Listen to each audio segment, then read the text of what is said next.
Bueno, muy buenas noches. El modelo sobre el cual les voy a hablar el día de hoy es el modelo de la administración científica. Entonces, primero que todo, hablemos sobre el contexto histórico y socioeconómico de este modelo. Este se desarrolló en la segunda revolución industrial que fue entre 1800 y 1930 aproximadamente. El país donde se concentró este modelo y especialmente la revolución industrial de esta época fue Estados Unidos. En esta época pues se diferencia, hay una gran diferencia entre las economías de los países desarrollados y el resto, pues al existir mayor industrialización, los países más industrializados fueron los que pudieron tener mayor acceso al transporte, a las comunicaciones, a los medios financieros y se destacaban en el mundo por su desarrollo. Existe una creación de mayor riqueza por la industria, por el crecimiento de la industria, un aumento de la población urbana porque la población agrícola y la población artesanal empiezan a migrar a la ciudad para poder tener mayores oportunidades laborales. Hay un tema de innovación técnica, entonces se pasa del vapor a la electricidad, se empieza a explorar el petróleo, el acero se vuelve bastante importante y ese sector cobra gran importancia en la revolución industrial. Entonces, esto es todo el contexto en el cual se mueve la administración científica. Las empresas y sectores donde se desarrolló la administración científica fueron las grandes industrias, específicamente en el sector textil, el sector siderúrgico, la industria química y la industria alimentaria, quienes cobraron mayor fuerza en esta época.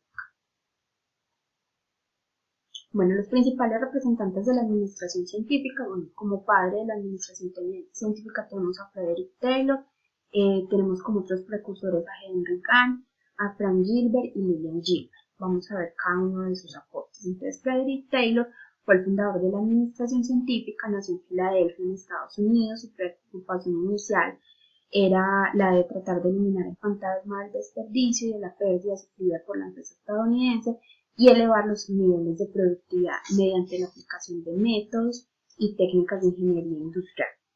Su mayor preocupación en esta época era que no existía, pues existía falta de dirección, las máquinas y las herramientas eran inadecuadas, los operarios no eran aptos para desarrollar las labores que tenían que hacer, existía muy mala remuneración y no había una conciencia de los tiempos, entonces por eso la producción era ineficiente. Entonces él desarrolló unos principios de la administración científica que son como su principal aporte. En esto, entonces habla de un tema de planeación. Para él era muy importante en esta época que se eliminara la improvisación y la manera empírica de hacer las cosas y empieza a aplicar métodos y procedimientos científicos en las empresas. Entonces habla de sustituir en el trabajo el criterio individual del obrero. En la preparación entonces habla de seleccionar científicamente a los trabajadores de acuerdo con sus aptitudes y entrenarlos para producir más y mejor. Asimismo, preparar las máquinas y las herramientas para que fueran adecuadas a su labor. Un control para que se controlara el trabajo para cerciorarse de que éste se estuviera ejecutando de acuerdo a las normas establecidas según el plan previsto y que existiera una cooperación continua entre la gerencia y los obreros. La ejecución que se distribuyera diferencialmente las atribuciones y las responsabilidades para la ejecución del trabajo fuera disciplinada. Entonces aquí más adelante vamos a hablar de la división del trabajo. Tenemos también a Henry Gant. Henry Gant tuvo como aporte la gráfica de Gant, que todavía es vigente, es llamado el padre de la gestión, y en la gestión de proyectos se utiliza todavía el diagrama de Gant para, digamos que el cronograma de actividades. También aportó plan de remuneración, capacitación de obreros, responsabilidad industrial. Tenemos a Frank y a Lillian Gilbert, quienes aportaron a la administración científica con el estudio de movimientos, simplificación del trabajo, estándares de trabajo, planes de salario e incentivos. Bueno, ya hablando más específicamente sobre las premisas y elementos fundamentales, específicamente la administración científica se basa en acrecentar la productividad mediante una mayor eficacia de la producción y un pago mejor a los trabajadores mediante la aplicación del método científico. Entonces se trataba de aplicar métodos de la ciencia a los problemas de la administración con el fin de alcanzar la elevada eficiencia industrial.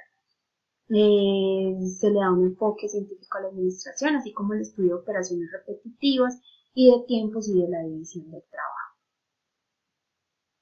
Entonces, en cuanto a las técnicas y herramientas del modelo, lo que hizo Taylor fue empezar a ver la administración como una ciencia. Para él era muy importante este concepto porque él consideraba que la manera empírica y la improvisación no llevaban a la eficiencia, que todo lo contrario, se debían implementar métodos científicos para poder generar una mayor eficiencia en la empresa. Para él era muy importante, como lo hablábamos, la planeación, la metodología sistemática, el rendimiento máximo en vez de la producción reducida. También entonces empezó a hablar de estudio de tiempos y de estándares de producción, de la supervisión funcional que la hablábamos en el tema de control, la estandarización de herramientas e instrumentos para que fueran adecuadas a cada uno de los cargos, la planeación de tareas y cargos para que esto hiciera parte del diseño de cargos y se hiciera una excelente selección, utilización de la regla de cálculo, fichas de instrucciones, incentivos de producción y diseño de la rutina del trabajo. También hablaba de la organización racional del trabajo. Entonces aquí se hacía un análisis del trabajo, un estudio de tiempo y movimiento, un estudio de la fatiga humana que era muy enfocada en el tema de la repetición de movimientos musculares, entonces era muy específico al tema de la fisiología humana, más no al ser humano como tal con todas sus necesidades. Y en la administración científica se consideraba que a mayor fatiga, pues menos eficiencia. Había una dimensión del trabajo y especialización del obrero, diseño de cargas y tareas, entonces en este se definía que una tarea pues era una cantidad de actividades que debía desarrollar una persona, que un cargo era el conjunto de todas esas tareas que se debían desarrollar, entonces con ese diseño lo que se hacía era llevar a tener unos métodos más especializados para seleccionar a las personas. También había un tema de incentivos salariales y premios por producción. Se tenía un tema del concepto del homo economicus, donde para la administración científica la mayor motivación del hombre estaba en el salario o en los beneficios económicos que recibía o materiales, en la racionalidad del trabajo, pues porque el hombre era simplemente un apéndice de la máquina, la estandarización de métodos y de máquinas y la supervisión funcional. La contribución del modelo para el desarrollo de la administración. Entonces, como contribución, encontramos que en este modelo pues tenemos, se implementaron líneas de montaje que permitieron mayor rapidez en la fabricación y que son actuales y que permiten una eficiencia en la producción, técnicas de eficiencia, énfasis en el diseño del trabajo, optimización por procesos, selección científica y capacitación. Bueno, entonces ahora vamos a hablar de las principales críticas y debilidades del modelo de la administración científica. Entonces, lo primero es el mecanismo de la administración científica. En la administración científica se daba poca atención al elemento humano, se preocupaban más era por las tareas y los factores del cargo. Ahí no se tenía en cuenta ninguna de las necesidades del ser humano. Había un tema de superespecialización del operario. Entonces era tanta la subdivisión del trabajo que la labor que realizaba cada uno de los operarios era totalmente mecánica, lo cual no permitía tener satisfacción ni desarrollo de su talento. Un enfoque racional, porque se veía al hombre como un empleado, como lo hablamos, simplemente como un apéndice de la máquina. Su fatiga se tenía en cuenta solamente basada en lo muscular, en los movimientos repetitivos que se hacían, no más. Había un enfoque incompleto de la organización porque toda la administración científica pues carece de amplitud en cuanto a diferentes áreas de la organización, que solamente se basa en la producción, no tiene en cuenta algunas áreas comerciales, financieras y otras áreas que son importantes en la organización. Limitación del campo de aplicación porque solamente se dedicó pues, al estudio del sector industrial. El enfoque del sistema es bastante cerrado porque solamente se limita a los problemas internos de la organización, no tiene en cuenta su entorno. Entonces, por eso se habla que la administración científica era un modelo bastante cerrado. En cuanto a la posición crítica frente a las ventajas y debilidades, bueno, pienso que la administración le dio muy buenas herramientas. La administración científica pues es sin duda la base de la administración y le dio bastante herramientas a la administración para desarrollarlas hoy en día. Y esas ventajas son pues la especialización y división del trabajo, la estandarización de procesos, el diseño de cargos, el estudio de tiempos, la eficiencia en la producción. Todas estas muy enfocadas en un tema de eficiencia en la producción, pero si bien estas hablan de producción también en las empresas de servicio, por ejemplo, hoy en día se aplican estandarización de procesos, estudios de tiempo para mirar en un área determinada cuáles son los tiempos muertos o si no hay un adecuado nivel de cargas entre un puesto de trabajo y otro. Entonces, me parece que son unas grandes ventajas que nos dejó la administración científica. Las debilidades, pues definitivamente el modelo es ser humano, entonces hace una exclusión total de las necesidades humanas. El hombre es considerado una máquina de trabajo, una máquina total porque los movimientos eran totalmente repetitivos, se realizaban un exceso de jornadas laborales. El modelo es bastante rígido porque, como lo hablábamos, solamente está enfocado en el área de producción de una empresa, no tiene en cuenta como digamos un nivel sistémico de la organización donde se tienen en cuenta las áreas comerciales, las áreas financieras, no. Todos estos modelos que fueron desarrollados en la administración científica fueron aplicados digamos aquí al tema de producción.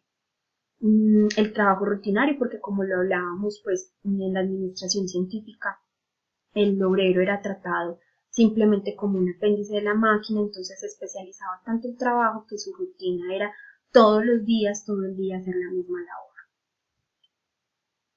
Bueno, y para finalizar, hablemos sobre el uso actual del modelo. Entonces, como les decía, si bien la administración científica pues fue hace más de 100 años, hoy en día tenemos bastante empresas que todavía aplican estos métodos en sus empresas. Entonces, el modelo sigue vigente porque este permite el aumento y la eficiencia de la producción, lo cual es indispensable.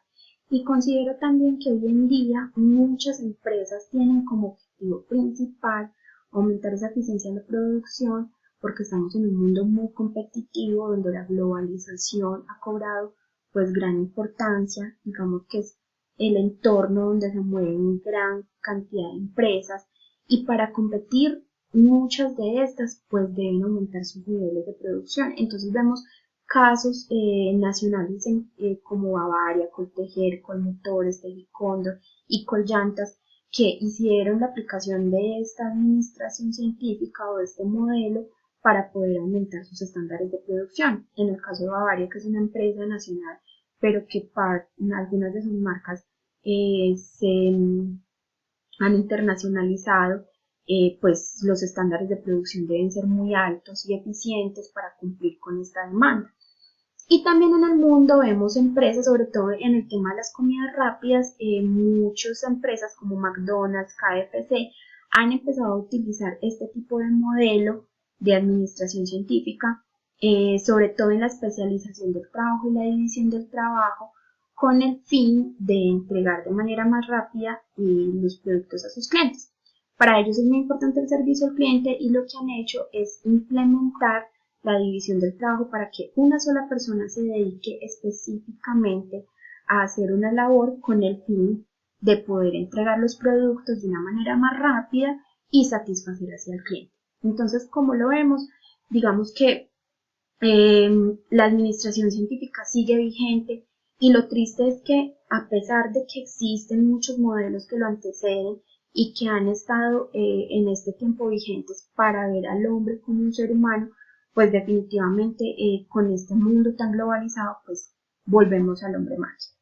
Entonces, lo principal es aplicar como la importancia del modelo y no permitir que el hombre caiga en esa decadencia del hombre máquina. Entonces, esta es mi presentación por ahora. Muchas gracias.